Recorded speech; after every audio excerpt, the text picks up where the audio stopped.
The air was thick with sorrow. Jesus, the one they called Messiah, hung lifeless on the cross. Darkness draped the sky as his earthly body succumbed to the brutal torture. His followers, shattered and confused, watched in despair. After he breathed his last, Jesus' body, wounded but blameless, was lovingly prepared for burial. Joseph of Arimathea, a respected member of the council, offered his own tomb. It was a new tomb carved into the rock, a testament to Joseph's faith.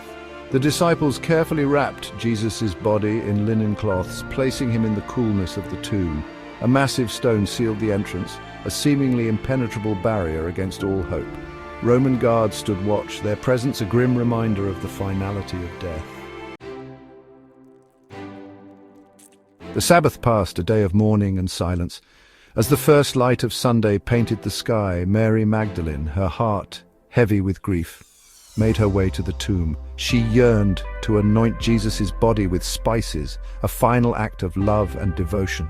But as she approached, a gasp escaped her lips. The stone, so heavy, so final, was rolled away. Terror gripped her heart. Had someone taken him? She ran to find Peter and John, her voice trembling as she told them the news. Together they raced back to the tomb, fear mingling with a flicker of hope. They found the tomb empty. The linen cloths lay there, but Jesus' body was gone. Confusion turned to awe as they noticed something remarkable. The cloths were not simply discarded, but neatly folded, as if placed with care. Mary Magdalene, tears streaming down her face, lingered by the tomb. As she peered into the darkness, she saw two angels, their robes dazzling white. "Woman, why are you weeping?" they asked.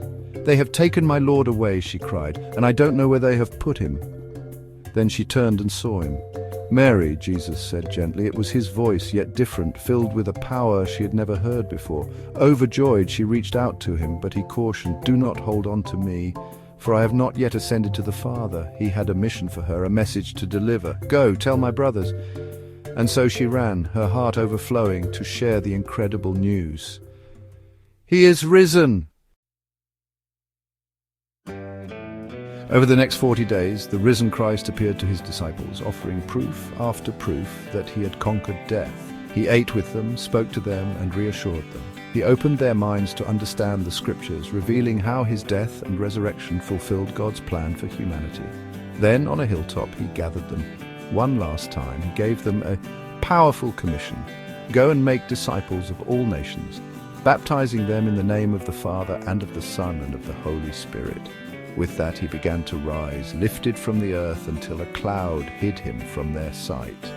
Jesus, the Son of God, who had walked among them, taught them and loved them, was gone.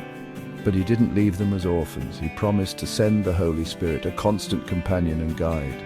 Jesus' ascension wasn't the end. It was a new beginning. It marked the start of their mission, empowered by the Holy Spirit to share the good news of his resurrection. His ascension gives us hope today. It reminds us that death is not the end, that Jesus is alive and reigns, and that one day we too will join him in glory. It reminds us that we are not alone, for he promised to be with us always, to the very end of the age. Just as he ascended to the Father, he will one day return in the same way, bringing hope and restoration to a world in desperate need of his love.